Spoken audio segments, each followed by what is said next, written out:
یہ تو ذرا مشکل ہے کہنا. اندازہ ہے کہ جو حالات پیدا ہو چکے تھے اس وقت مکہ مکرمہ میں، مشرکین مکہ ذرا پریشان تھے اسلام کی بڑھتی ہوئی طاقت سے. اگرچہ وہ طاقت میں غیر معمولی اضافہ حضرت عمر کے اسلام لانے کے بعد ہی ہوا، مگر کم سے کم ان کو ایک اندازہ تو ہو گیا تھا. حضرت حمزہ کے ایمان اور اسلام کے لانے سے ان کو پریشانی تو ہو ہی گئی تھی، اس لیے کہ حمزہ بھی رضی اللہ عنہ اپنا اثر و رسوخ رکھتے تھے مکے کے سوسائٹی میں، اس لیے ان کے اسلام لانے سے مکے والے کچھ پریشان تو ہو گئے تھے. مگر یہ ضرور تھا، جانتے تھے کہ حمزہ با اثر تو ہیں مگر زیادہ جاؤ جلال والے نہیں. حضرت عمر جب ایمان لے آئے تو سب کی سیٹی گم ہو گئی، کسی کی مجال نہیں تھی کہ عمر کے مقابلے میں آ جائے. یہ حضرت عمر اسی واسطے نبی کریم صلی اللہ علیہ وسلم نے دعا میں دو کے لیے فرمایا تھا کہ خداوندہ اور اسلام کو عزت دیجئے عمر یا ہشام کے، یعنی ابو جہل کے اسلام لانے سے، اس طرح سے جو ہے شوکت اور قوت مل جائے گی، اسلام کو ایسی صورت کر دیجئے. اللہ تعالیٰ نے حضرت عمر کے حق میں قبول فرما لیے. ابو جہل جو ہے اس کی بدنصیبی جوں کی توں رہی. تو حضرت حمزہ اس وقت اسلام لا چکے ہیں نہیں لا چکے متعین طور پر تو نہیں کہا جا سکتا، اندازہ یہ ہے کہ وہ ایمان لا چکے ہوں گے، تبھی تو مکے والے پریشان ہیں. یہ بات جو کہی جا رہی ہے کہ وہ ایمان لا چکے کہ نہیں لا چکے، اور حضرت عمر کے اسلام لانے سے پہلے سورہ نازل ہوئی، یہ اس لیے کہ ایک واقعہ ہوا حضرت عمر کے اسلام لانے سے پہلے کا. اور واقعہ یہ ہے کہ مشرکین مکہ میں سے کچھ لوگ حرم مکی کے اندر بیٹھے ہوئے تھے، بیٹھے رہا کرتے تھے، کبھی آ گئے بیٹھ گئے، اور بہرحال ان کے نزدیک بھی بیت اللہ تو بیت اللہ ہی تھا. نبی کریم صلی اللہ علیہ وسلم بھی اس وقت تشریف رکھتے تھے مگر ایک دوسرے حصے میں حرم کے. ان قریش مکہ کے ساتھ سرداران مکہ میں سے ایک مشہور شخص عتبہ ابن ربیعہ، جو سرداروں میں جن کا شمار ہوتا ہے، معمر تھے، تجربے کار تھے، سمجھدار تھے، ہوشیار تھے، با اثر تھے، تو وہ بھی تھے وہاں. سب نے دیکھ لیا کہ محمد صلی اللہ علیہ وسلم بھی بیٹھے ہیں تنہا، اپنے جو بھی آپ کی مشغولیت تھی، ذکر تھا، شغل تھا، فکر تھا، جو بھی تھا اس کے لیے آپ بیٹھے ہیں. عتبہ ابن ربیعہ نے قریش سے کہا جو وہاں تھے موجود، کیا بھائی اگر تم لوگ پسند کرو تو میں ذرا جاؤں محمد کے پاس صلی اللہ علیہ وسلم، کچھ بات کروں میں ان سے، ہو سکتا ہے کہ کوئی میری بات وہاں چل جائے. لوگوں نے کہا کیا مذائقہ ہے، کیا حرج ہے، آپ تشریف لے جائیں، بات کریں تو بات کرنے میں کوئی حرج نہیں. چنانچہ عتبہ ابن ربیعہ نبی کریم صلی اللہ علیہ وسلم کے پاس پہنچے اور بیٹھ کر کے اس نے کہا کہ محمد تمہارا جو مقام ہے خاندانی مکے کے اندر، اس سے تم خوب واقف ہو. مطلب یہ کہ ایک عزت ہے اس خاندان کی، ایک وجاہت ہے، لوگ اس کو ریکگنائز کرتے ہیں اس سوسائٹی کے اندر تمہارے خاندان کو، تو یہ تمہیں معلوم ہے.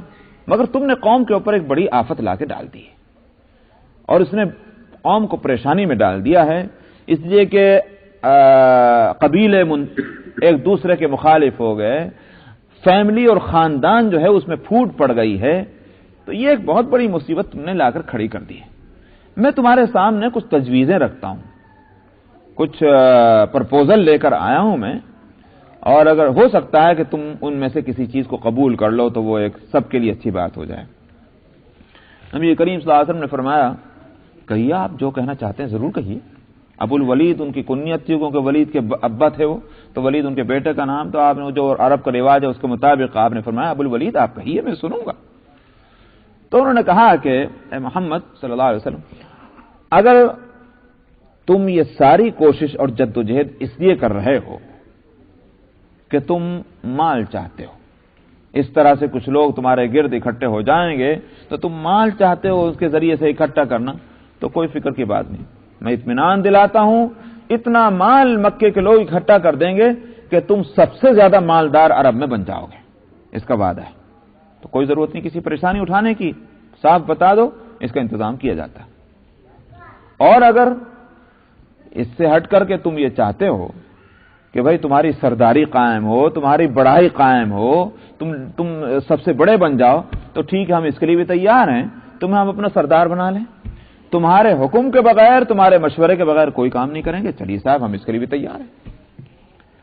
اور اگر تم یہ چاہتے ہو کہ نہیں پورے عرب کے ہی تم بادشاہ بن بیٹھو تو ہم اس کے لیے بھی پورا اطمینان دلاتے ہیں، ہمارے اثرات ہیں پورے عرب پر، ہم ایک فیصلہ کرتے ہیں تو عرب اس کو مانتا ہے تو ہم تمہیں بادشاہ بھی بنا لیں گے۔ اور اگر یہ سب کچھ نہیں بلکہ یہ کہ تم جو کچھ یہ حرکتیں کر رہے ہو یہ تمہارے اوپر دراصل کوئی جنون، کوئی سحر، کوئی جادو، کوئی جن اور دیوی اور دیوتا اور شیطان کا کوئی سایہ تم پہ پڑ گیا ہے تو ٹھیک ہے، اس کا بھی انتظام ہم کر سکتے ہیں، جہاں جہاں سے بھی ہو سکتا ہے ممکن ماہرین فن کو لا کر بٹھا دیں گے، تمہارا علاج کرائیں گے، اپنے خرچ سے علاج کرائیں گے، تمہاری ایک پیسہ بھی خرچ نہیں ہوگا۔ تو یہ ہمارے پرپوزل ہیں۔ حاصل یہ کہ جو کام تم کر رہے ہو اس سے قوم کو پریشانی ہے، اس کو چھوڑ دو، آخر تمہاری غرض کیا ہے وہ غرض تم سامنے لاؤ تو اس کو پوری کریں گے۔ نبی کریم صلی اللہ علیہ وسلم نے سب سنا، آپ نے فرمایا کہہ لیا تم نے جو کچھ کہنا تھا؟ جی میں نے کہہ لیا۔ انہوں نے کہا کہ اب میرا جواب سننا ہے کہ جی۔ آپ نے اعوذ باللہ بسم اللہ پڑھ کے اور یہ سورۃ تلاوت شروع کر دی، پڑھتے رہے اور آیت سجدہ جب آئی، آیت نمبر اس کا ہے، دیکھیے کہاں تک پہنچے آپ، پڑھتے پڑھتے آیت نمبر 38 تک آپ پڑھتے چلے گئے۔ آیت نمبر 38 تک پہنچ کر کے جہاں آیت سجدہ ہے اس کی تلاوت کر کے جو حکم شرعی ہے اس کے مطابق آپ نے سجدہ کیا اور سجدہ سے سر اٹھا کر آپ نے فرمایا تم نے سن لیا جو میں نے پڑھا؟ اور ابو الولید کا حالت کی یہ کہ اس طرح سے یوں ٹیک لگایا، ٹک ٹکے باندھے آپ کو دیکھ رہا ہے، ایک لفظ بھی اس کے منہ سے نہیں نکل رہا ہے، آپ پڑھ رہے ہیں اور وہ اس طرح توجہ سے سن رہا ہے۔ سجدے سے سر اٹھا کر آپ نے پوچھا سن لیا تم نے؟ سن لیا، یہی میرا جواب ہے، اب اس کے بعد جو تمہاری سمجھ میں آئے وہ تم کرو۔ ابو الولید وہاں سے اٹھا اور وہ اس طرح سے چلا اس مجمع کی طرف قریش کے کہ قریش کے لوگوں نے دیکھ کر ایک دوسرے سے کہا ابو الولید کا چہرہ وہ نہیں ہے جو یہاں سے جاتے وقت تھا، معلوم ہوتا ہے کہ بات کوئی دوسری ہو گئی۔ چنانچہ وہ ابو الولید وہاں پہنچے، عتبہ پوچھا کیا گزری؟ کہنے لگا میں ایک ایسا کلام سن کر آیا ہوں کہ میں نے کبھی بھی ایسا کلام سنا نہیں تھا، نہ تو وہ جادو ہے، نہ وہ کوئی کہانت ہے، نہ کوئی فن ہے، وہ کہیں ان سے بلند و بالا کوئی چیز ہے۔ میرا ایک مشورہ سن لو تم لوگ، مشورہ یہ ہے کہ محمد کو اس کے حال پہ چھوڑ دو۔ اب اگر مکے والے جو ہیں انہوں نے اس کا قصہ ختم کر دیا تو تمہارے ہاتھ تو اس کے خون سے نہ رنگے جائیں گے، تم کہاں کو مصیبت لیتے ہو اپنے سر؟ اور اگر یہ مکے والوں پہ عرب والوں پہ غالب آ گیا تو ٹھیک ہے، اس کا غلبہ تمہارا غلبہ ہوگا، تمہاری برادری کا، تمہارے شہر کا ایک آدمی ہے، تم اس کو اس کے حال پہ چھوڑ دو۔ لوگوں نے کہا ابو الولید معلوم ہوتا ہے اس کا جادو تمہارے اوپر بھی چل گیا ہے۔ عتبہ نے کہا کہ بہرحال جو میری رائے تھی وہ میں نے تمہارے سامنے رکھ دی، اس کے بعد تمہیں اختیار ہے۔ یہ جابر بن عبداللہ کی روایت سے واقعہ موجود ہے حدیث کی کتابوں میں۔ اس میں ایک لفظ بھی آتا ہے وہ یہ کہ آیت نمبر 13 جو ہے فَإِنْ أَعْرَضُوا فَقُلْ أَنذَرْتُكُمْ صَاعِقَةً مِثْلَ صَاعِقَةِ عَادٍ وَثَمُودَ، جس کا ترجمہ یہ ہے کہ اگر یہ اس کے باوجود یہ منہ پھیرتے ہیں تو آپ کہہ دیجئے کہ میں تم کو اس عذاب سے ڈراتا ہوں کہ جو عذاب قوم عاد اور قوم ثمود پر آ چکا تھا۔ یہ آیت اس میں آیت نمبر 13 ہے۔ تو ایک روایت میں یہ بھی ہے کہ جب آپ نے اس آیت کو پڑھا تو ابو الولید نے آگے بڑھ کر کے آپ کے منہ پر ہاتھ رکھ دیا اور کہا کہ اے محمد اپنی قوم کا خیال کرو۔ تو یہ سب تماشا دیکھ رہا تھا وہ مشرکین۔ جب وہ واپس گئے تو انہوں نے کہا کہ صاحب آپ وہ کیا کر رہے تھے، ان کے منہ کو کیوں روک رہے تھے، وہ کیا بات تھی؟ کہنے لگے انہوں نے ایک آیت ایسی پڑھی کہ میں ڈر گیا، اور تم جانتے ہو کہ محمد جب کوئی بات کہتے ہیں تو پوری ہو جاتی، مجھے یہ ڈر لگا کہیں ایسا نہ ہو کہ عذاب آ ہی جائے۔ یہ تھا مکے پر اثرات نبی کریم صلی اللہ علیہ وسلم کے۔ اول تو سردار مکہ کا آ کر اس انداز میں بات کرنا، اس کے معنی یہ ہے کہ گڑھا ہے پانی مر رہا ہے، یہ تو صاف ظاہر ہے۔ اور اس سے یہ بات سمجھ میں آتی ہے کہ اسلام جو ہے وہ اس کی اور تحریک اسلامی اس کی یہ شکل ضرور بن چکی ہے کہ مکے والے پریشان ہیں اور سمجھ رہے ہیں کہ اب یہ اپنے ہاتھوں سے نکل رہی ہے، یہ بات یہ اب قبضے میں نہیں ہے۔ تو حضرت حمزہ رضی اللہ عنہ کے اسلام لانے کے بعد بلا شبہ یہ شکل ہو گئی تھی یہ بات یہ بتلاتی ہے کہ ہو سکتا ہے کہ حضرت حمزہ رضی اللہ عنہ کے اسلام کے بعد یہ واقع ہو، لیکن یہ متعین بات ہے کہ حضرت عمر رضی اللہ عنہ اس وقت تک مسلمان نہیں ہوئے تھے۔ آپ نے اس سورہ کی کیوں تلاوت کی؟ یہاں ایک مسئلہ یہ ہو، اس سے تو کم زمانہ تو متعین ہو گیا، لیکن آپ نے اس سورہ کی تلاوت کیوں کی؟ اس وقت کوئی اور سورہ بھی ہو سکتی تھی جس کی تلاوت ہوتی۔ اس لیے کہ جو فضا اس وقت تھی اور جو یوں کہیے کہ ایک معاملہ نبی کریم صلی اللہ علیہ وسلم کے ساتھ ان لوگوں کا چل رہا تھا، اس صورت کے اندر ان سب کو جو ہے وہ ٹچ کیا گیا اور ان سب پر یوں کہیے کہ اس کا ریویو کیا گیا، ان کے جوابات دیے گئے۔ مثلا ایک یہ بات کہا کرتے تھے مکے کے لوگ کہ صاحب عجیب تماشا، یہ کہتے ہیں کہ ہم نبی ہیں اور پڑھ کے سناتے ہیں عربی کے اندر کچھ چیزیں۔ ارے بھائی عربی تو آپ کی مادری زبان ہے، عربی میں اگر آپ کوئی بات کہہ سکتے ہیں کون سے کمال کی بات ہے؟ ہر مکے والا کہہ سکتا ہے، دنیا کا ہر آدمی اپنی مادری زبان کے اندر ایک بات کہہ سکتا ہے۔ آپ بھی بات کہہ رہے ہو، کہتے یہ کہ ہم اللہ کے پاس سے ہیں۔ بھائی ہم تو جب سمجھتے جب کسی غیر زبان میں، جس زبان کو آپ نہیں جانتے، اس زبان میں آ کر پڑھ کر کچھ سناتے تو ہم سمجھتے کہ ہاں بے شک یہ آپ کی اپنی بات نہیں، اللہ میاں کی بات ہے۔ یہ تو تم عربی میں آ کر سناتے ہو، عربی تو تمہارے لیے کوئی مشکل نہیں۔ ایک بات یہ تھی۔ دوسری بات اسی کے ساتھ یہ کہا کرتے تھے کہ ہم تمہاری بات ماننے والے نہیں ہیں، ہمارے دلوں پر ایسا غلاف چڑھ گیا ہے کہ تمہاری بات ہمارے دلوں کے اندر نہیں اترتی ہے، اور تمہارے درمیان ایک پردہ حائل ہے، رکاوٹ ہے، وہ ہم کو تم سے ملنے نہیں دیتی۔ یہ بھی کہا کرتے تھے۔ یہ بھی کہا کرتے تھے بھائی ٹھیک ہے تم اپنی محنت کر رہے کرے جاؤ، ہم تمہاری مخالفت میں اپنی محنت کرتے رہیں گے، نہ تم پیچھے ہٹنا چاہتے ہو تو ہم بھی پیچھے نہیں ہٹنا چاہتے، دیکھتے ہیں کون بازی لے جاتا ہے۔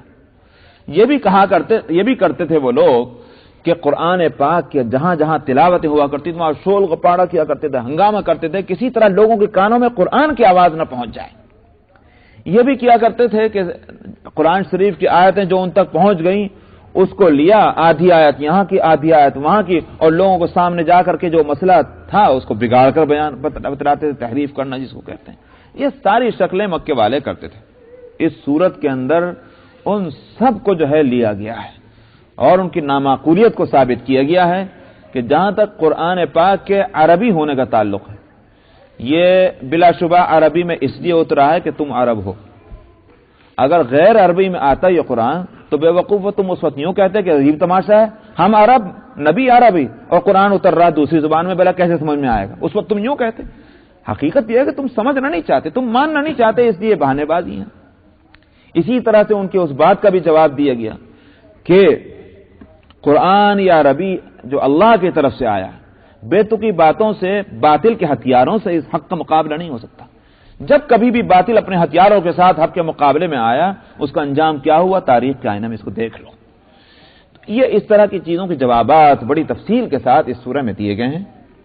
نبی کریم صلی اللہ علیہ وسلم نے اس پوری فضائے مکی کو سامنے رکھا، اور یہ کہ عتبہ ابن ربیعہ جو سرداران مکہ میں سے ہیں یہ آئے ہیں تو ظاہر ہے کہ یہ ان ساری فضا میں یہ بھی سانس لیتے ہیں، جانتے ہیں کیا کچھ ہو رہا ہے۔ ان کے سامنے یہ سورت تلاوت کر دی جائے کہ جس میں اس ساری فضا پر ریویو ہے اور ان کی نامعقولیت کو اس میں ثابت کیا گیا، اس لیے آپ نے اس سورہ کی تلاوت کی، اور بلا شبہ اس سورت نے ابو الولید پر، عتبہ ابن ربیعہ پر جو ہے اپنا اثر دکھلایا۔ فرماتے ہیں کہ حامیم، اس کے معنی تو اللہ ہی کو معلوم ہے، تنزیل من الرحمن الرحیم۔ پہلے ہی لفظ جو آیا یہاں مسئلہ صاف کر دیا، فرمایا کہ یہ اتارا ہوا ہے، یہ کتاب اتاری ہوئی ہے رحمان اور رحیم کی طرف سے۔ ایک تو یہ کہ اللہ کی طرف سے، تم بلا جتنا چیختے رہو چلاتے رہو کہ محمد کا کلام ہے، پہلے ہم بتا دیتے ہیں کہ محمد کا نہیں، یہ اللہ کا کلام ہے۔ تنزیل من الرحمن الرحیم، اسی کی طرف سے اتارا ہوا ہے۔ اب تم خود سوچ لو، اللہ کے پاس سے آئے ہوئے کلام کا مقابلہ دراصل اللہ کا مقابلہ کرنا ہے۔ اللہ کو تم مانتے ہو کہ وہ قوت والا، طاقت والا ہے، اس سے مقابلہ کر کے تم جیت جاؤ گے؟ تو پہلی بات تو یہ کہی۔ اس کے ساتھ الرحمن اور الرحیم فرمائے، اور وہ اس طرف اشارہ ہے کہ اللہ سبحانہ و تعالیٰ نے یہ قرآن اتارا ہی ہے بربنا رحمت، یعنی یہ کہ اللہ تعالیٰ نے یہ نہیں کہہ دیا کہ جاؤ تم زمین میں اترو، اپنے آپ تم اپنے راستے تلاش کرتے پھرو، کون سا راستہ صحیح کون سا غلط، بس تم جاؤ بھگتو اس کو، دنیا کو، یہ نہیں کیا۔ اللہ نے اپنی شان رحمانی اور شان رحیمی سے یہ معاملہ بھی فرمایا کہ انسانوں کو دنیا میں اتارا، اگر اتار کر ان کے کھانے کا انتظام بھی اللہ نے کیا، پینے کا انتظام بھی کیا، پہننے کا انتظام بھی کیا، رہنے کا انتظام بھی کیا، تو زندگی میں کون سے راستے صحیح ہیں کہ جس پر چلنا چاہیے، زندگی گزارنی چاہیے، کون سے راستے غلط ہیں جن سے بچنا چاہیے، اللہ نے اس کا بھی انتظام کیا پر بنائے مہربانی۔ اگر رزق کا انتظام کرنا اس کی شان رحیمی کے مطابق ہے تو ہدایت کا انتظام بھی کرنا اس کی شان رحیمی کے مطابق ہے، اسی لیے اس نے اس قرآن کو اتارا ہے تاکہ تم راستہ صحیح تلاش کر لو اس کی روشنی میں۔ تنزیل من الرحمن الرحیم، یہ اتارا ہوا ہے رحمان الرحیم کی طرف سے۔ کتاب، یہ ایک کتاب ہے، فصلت آیاتہ، جس کی آیتوں کو کھول کھول کر بیان کیا گیا، کہ ایسا نہیں کہ اس میں کوئی گنجلک ہے، جو مضمون ہدایت ہے سمجھ میں نہیں آ رہا، یوں پتہ نہیں چل رہا کہ اللہ میاں کتنے ہیں، معبود کتنے ہیں، نبی جو ہے اس کی ضرورت کیوں ہے، آخرت کا مسئلہ جو ہے سمجھ میں۔ کتاب فصلت، جو مسئلہ بھی قرآن شریف میں بیان کیا گیا ایسی وضاحت کے ساتھ بیان کیا گیا جس کو ہر ایک سمجھ سکتا ہے۔ قرآنا عربیا، جو اعتراض تھا اس کو دہرایا گیا، فرمایا کہ ہاں یہ قرآن ہے، یہ کتاب جو ہے یہ قرآن ہے، عربی کے اندر اتری ہے، عربیا لقوم یعلمون، مگر ظاہر ہے کہ اس کا فائدہ اسی کو ہوگا جو سمجھنے والی قوم ہو، جو سمجھنے کا فیصلہ نہ کرے اس کے لیے کیا۔ گویا اشارہ اس طرف ہے کہ نبی جو ہیں اس کا کام سمجھانا ہے، لیکن کس کو سمجھائے؟ جو سمجھنا چاہے، جو نہ سمجھنا چاہے اس کو نبی کہاں سے سمجھائے گا۔ لقوم یعلمون، قرآن اترا ہے سمجھنے والی قوم کے واسطے، بشیرا و نذیر، فیوری نہیں ہے کہ مان لو تو ٹھیک، نہیں مانو تو ٹھیک، کوئی فرق نہیں پڑتا مان لینے سے اور کوئی فرق نہیں پڑتا نہ ماننے سے۔ فرمایا کہ نہیں، یہ حقیقت لے کر آیا ہے، جو اس حقیقت کو فالو کرے اس کے لیے خوشخبری بھی دیتا ہے یہ قرآن، اور جو مخالفت کرے اس کو اس کا انجام بد سے ڈراتا بھی ہے۔ خوب سمجھ کر کے اس قرآن کی طرف متوجہ ہونا، یہ کوئی محض ایک تھیوری نہیں ہے کہ صاحب آسمان گھوم رہا ہے کہ زمین گھوم رہی ہے، سورج حرکت میں ہے کہ زمین حرکت میں ہے، اچھا بھائی اس کو مان لو تو کوئی حرج نہیں، اس کو مان لو تو کوئی حرج نہیں، ایسی کوئی بات نہیں۔ بشیرا و نذیرا، یہ انسان کے انجام کو بتلاتا ہے یہ قرآن، یہ مانو گے تو یہ انجام ہوگا اور یہ نہیں مانو گے تو یہ انجام ہوگا۔ فَأَعْرَضَ أَكْثَرُهُمْ فَهُمْ لَا يَسْمَعُونَ، فرمایا کہ ان کی میجارٹی جو ہے وہ اس سے منہ موڑے ہوئے ہیں، سو وہ سننا نہیں چاہتے۔ فَهُمْ لَا يَسْمَعُونَ وَقَالُوا قُلُوبُنَا فِي أَكِنَّةٍ، اور وہ یوں کہتے ہیں کہ ہمارے دل جو ہیں وہ غلاف کے اندر ہیں اور ان میں کوئی بات اترتی نہیں، مِمَّا تَدْعُونَا إِلَيْهِ، ان چیزوں سے پردے میں آ چکے ہیں جن چیزوں کی آپ دعوت دیتے ہیں۔ وَفِي آذَانِنَا وَقْرٌ، اور اسی طرح سے ہمارے کان بھی بہرے ہیں۔ وقر کہتے ہیں آڑ کو، کوئی چیز مثال کے طور پر یہ دروازہ ہے کھلا ہوا ہے، آپ کوئی چیز اس میں پھنسا دیں کہ جس کی وجہ سے آنا جانا جو ہے وہ آسان نہ رہے، وہی وقر ہے۔ تو کان کے اندر ایسی چیز ٹھوس دی جائے کہ لوگوں کی کان آوازیں نہیں آ رہی ہیں، تو وفی آذاننا وقر، ہمارے کان بہرے ہیں۔ ومن بیننا وبینک حجاب، اور ہمارے اور تمہارے درمیان ایک پردہ حائل ہو چکا ہے۔ فعمل اننا عاملون، تو آپ اپنا کام کیے جائیں، ہم اپنا کام کیے جائیں گے۔ کیا مطلب؟ مطلب یہ ہے کہ تمہارا راستہ ادھر، ہمارا راستہ ادھر، ایک، اور دوسری بات یہ بھی ہے تم اپنی جو ہے دعوت کا کام کرتے رہو، ہم تمہاری مخالفت کا کام کرتے رہیں گے، ٹھیک ہے دیکھتے ہیں کون بازی لے جائے، دونوں معنی ہو سکتے ہیں۔ قل انما انا بشر مثلکم یوحی الی، فرمایا کہ آپ کہہ دیجئے کہ میں نے کبھی خدائی کا دعویٰ نہیں کیا، میں زور زبردستی جو ہے تمہیں راہ حق پہ نہیں لا سکتا، یہ کام تو اللہ کے ہیں، میں تو ایک انسان ہوں۔ ہاں یہ فرق مجھ میں اور تم میں ضرور ہے کہ میری طرف اللہ کی طرف سے وحی آتی ہے، یعنی جو کچھ میں کہتا ہوں یہ نہیں کہ انسان ہوں تو میں اپنی طرف سے کہہ رہا ہوں، بلکہ جو کچھ ہوں انسان ہے کہ مادے کے اعتبار سے، حقیقت کے اعتبار سے تم میں اور مجھ میں کوئی فرق نہیں، جو حقیقت ایک خلقی تمہاری ہے وہی میری بھی ہے، کہ تم بھی انسان میں بھی انسان، اس لحاظ سے فرمایا مثلکم، میں ایک انسان ہوں تمہارے جیسا۔ ہاں وحی کی جاتی ہے میری طرف اس بات کی کہ تمہارا معبود بس ایک ہی معبود ہے، فاستقیموا الیہ، سو اسی کی طرف تم متوجہ ہو جاؤ، سیدھے سیدھے اسی کی طرف چلو، واستغفروہ، اور اس سے مغفرت چاہو، اپنی سابقہ تمام خطاؤں، کفر اور شرک اور گناہوں کی مغفرت چاہو سے۔ وویل للمشرکین، اور خرابی ہے مشرکین کے واسطے، الذین لا یؤتون الزکاۃ وهم بالآخرۃ هم کافرون، جو زکات نہیں دیتے اور آخرت کا انکار کرتے ہیں۔ یہاں زکات کا مسئلہ آیا، ابھی ذہن میں یہ بات ہوگی کہ مکی سورہ ہے، اور جو لوگ سیرت کا مطالعہ کیے ہوئے ہیں وہ یہ بھی جانتے ہیں کہ زکوٰۃ کی فرضیت جو ہے وہ آئی ہے مدینہ کے اندر. جیسے روزے کی فرضیت مدینہ میں آئی، زکوٰۃ کی فرضیت بھی مدینہ میں آئی ہے. اور یہ سورہ ہے مکی. لا یؤتون الزکاۃ کے مطلب کیا ہوا؟ اس کے دو جواب ہیں. ایک جواب تو یہ ہے کہ زکوٰۃ اصطلاحی مراد نہیں بلکہ یہ زکوٰۃ کے لغوی معنی مراد ہے. زکوٰۃ کے معنی ہے صاف کرنے کے، نفس اور روح کی صفائی مراد ہے کہ جو لوگ اپنے آپ کو پاکیزہ اور صاف ستھرا نہیں کرتے اور آخرت پر یقین اور ایمان نہیں رکھتے. ایک تو معنی یہ ہو گیا، تب تو کوئی اشکال ہی نہیں. بعض لوگ کہتے ہیں کہ نہیں، یہاں زکوٰۃ سے مراد زکوٰۃ اصطلاحی ہی ہے. پھر اس کا جواب یہ ہے کہ اصل میں فرائض دینی تھے تو شروع ہی سے، لیکن ان کی وہ شکلیں جو ہیں وہ بعد میں بنتی چلی گئی. مثلا نماز جو ہے وہ مکہ مکرمہ کے اندر بلکہ ابتدائی اسلام میں بھی تھی. نماز قبل از معراج نماز تھی، یہ نہیں کہ نماز نہیں تھی، مگر اس کے اوقات یہ نہیں تھے یا اس کا انداز یہ نہیں تھا. صبح اور شام آپ دو نمازیں پڑھ لیا کرتے تھے. نبی حضرات صحابہ رضی اللہ عنہ اسے صبح اندھیرے پڑھ لی اور رات کو اندھیرے پڑھ لی. اس وقت تو حالت یہ تھی کہ دن کے اجالے میں ایمان اور اسلام کی باتیں کون کر سکتا تھا، رات کی اندھیری میں ہوتا تھا. دار ارقم میں جب رات اندھیری ہو گئی تب وہاں پہنچ گئے اور صبح ہونے سے پہلے اندھیرے نکل گئے. اسی وقت جو کچھ وحی آئی اس کو یاد کر لیا، آپ کی تقریروں کو اس وقت سن لیا، آپ کا وعظ اس وقت سن لیا، اور اسی رات کے اندھیرے میں جو عبادت ہو سکتی تھی وہ کر لی. تو دن میں کوئی عبادت نہیں تھی، حالات کے مطابق یہ تھا. ابتداء اسلام میں نماز تھی. یہ اسی طرح سے مثلا روزہ جو ہے وہ تھا ابتداء اسلام میں، مگر یہ نہیں تھا کہ رمضان کے 30 روزے ہیں.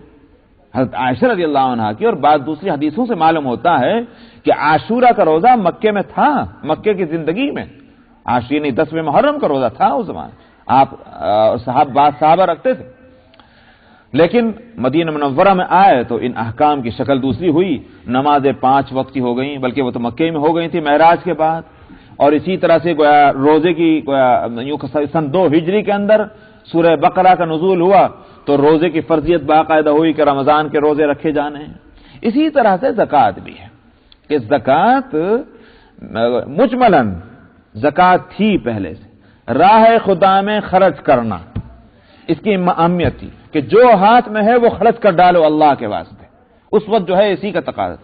لیکن بعد میں جب یہ ہوا کہ بھائی اب احکام اسلامی کو قیامت تک کے لیے مرتب کر دینا ہے، تب اس وقت زکوٰۃ کی فرضیت کے معنی یہ ہیں کہ زکوٰۃ اپنے پورے نصاب اور پوری تفصیلات کے ساتھ فرض ہوئی ہے. وہ ہے مدینہ منورہ کے اندر کہ مثال کے طور پر صاحب ان مالوں کے اندر زکوٰۃ ہے، اتنا مال زائد ہو اور اتنی مقدار میں ہو تو اتنی زکوٰۃ ہے، اور اس میں سے اتنا نکالنا جو ہے فرض ہے اور بقیہ جو ہے وہ فرض نہیں ہے، واجب نہیں ہے، نفل ہے. یہ ساری تفصیلات پھر مدینہ منورہ کے اندر ہوئی ہیں، ورنہ اصولی طور پر زکوٰۃ مکے کے اندر بھی رہی ہے. اسی لیے 18ویں سپارہ جو ہے قد افلح المؤمنون اس کے اندر بھی ہے.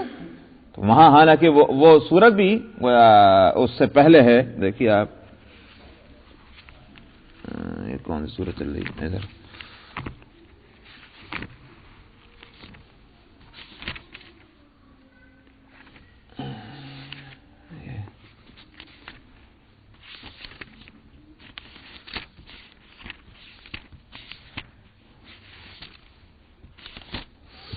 یہ سورہ مومنون جو ہے مکی ہے، یہ بھی مکہ مکرمہ میں نازل ہوئی. 18ویں سپارہ اس قرآن شریف کا صفحہ 874 میں اس میں لفظ آ رہا ہے آیت نمبر 4 میں والذین هم للزکاۃ فاعلون. اور جو لوگ یعنی کامیاب ہو گئے وہ مومنین کہ جو نمازیں قائم کرتے ہیں اور یہ کرتے ہیں اور وہ کرتے ہیں، اور ساتھ میں زکوٰۃ کے لیے لفظ بھی آیا وہ ہم للزکاۃ فاعلون، زکوٰۃ کرتے ہیں. لفظی ترجمہ تو یہ ہوگا. اب زکوٰۃ کرتے ہیں کیا مطلب؟ یا تو وہی ترجمہ وہاں بھی کیجئے یعنی صفائی نفس کا کام کرتے ہیں، یا پھر یوں کہیے کہ زکوٰۃ ادا کرتے ہیں. تو زکوٰۃ ادا کرتے ہیں. کیسی زکوٰۃ؟ اس لیے میں نے کہا کہ مکے کے اندر زکوٰۃ تھی مگر اپنی اس تفصیلات کے ساتھ نہیں تھی. جو ہے وہ دے دو، بس اسی کا نام زکوٰۃ ہے. جتنی دے دو اسی کا نام زکوٰۃ ہے. تو وہی یہاں بھی رہے گا. فرمایا کہ لا یؤتون الزکاۃ وویل للمشرکین الذین لا یؤتون الزکاۃ وهم بالآخرۃ هم کافرون. یہ کیا کھل گیا؟ 1287.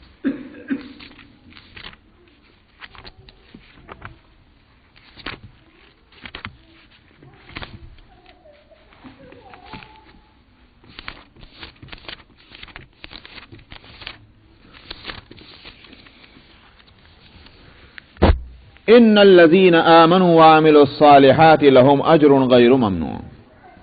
اس کے مقابلے میں جو لوگ ایمان لے آئے اور نیک اعمال کیے ان کے واسطے نہ ختم ہونے والا اجر ہے. ممنون کے دو ترجمے ہیں غیر ممنون کے. ایک ترجمہ تو یہ جو میں نے کیا، نہ ختم ہونے والے کے معنی یعنی برابر جاری رہے گا ان کے اعمال خیر کے بدلے میں. کیوں جاری رہے گا؟ اس زمانے میں خاص طور پر جو نیک عمل کر رہے ہیں وہ دراصل آنے والی نسلوں کے واسطے ان نیک عملوں کو ایک سلسلہ بھی جاری کر رہے ہیں. اپنے عمل کا ثواب تو ملے ہی گا، لیکن دوسرے لوگ جب ان اچھی سنتوں کو اپنائیں گے، اچھے اسوے کو اپنائیں گے، اس کا بھی ثواب ان کو ملنا ہی ہے. اس لیے نہ ختم ہونے والا ثواب بھی ہے. اور دوسرا ترجمہ غیر ممنون کا یہ ہے کہ جو انعام اور اکرام ان کا ہوگا احسان جتلا کر نہیں، بلکہ یہ کہ خود ان کے اعمال کو اپریشیٹ کر کے، قدردانی کر کے، جیسے دوسری جگہ فرمایا کہ ادخلوا الجنت بما کنتم تعملون. تم جنتوں میں داخل ہو جاؤ، تم نے دنیا میں بے شک محنتیں کی تھی، انہی محنتوں کی وجہ سے جاؤ جنت کے اندر، وہ ہے تمہارا ٹھکانہ. تو یوں کہیے کہ یہاں احسان جتلایا نہیں جائے گا اللہ کی طرف، حالانکہ اللہ میاں کے فضل سے جائے گا جو جائے گا جنت میں، کسی کا کیا رکھا ہے، لیکن اللہ کے فضل سے جانے کے باوجود اللہ تعالیٰ احسان نہیں جتلائیں گے.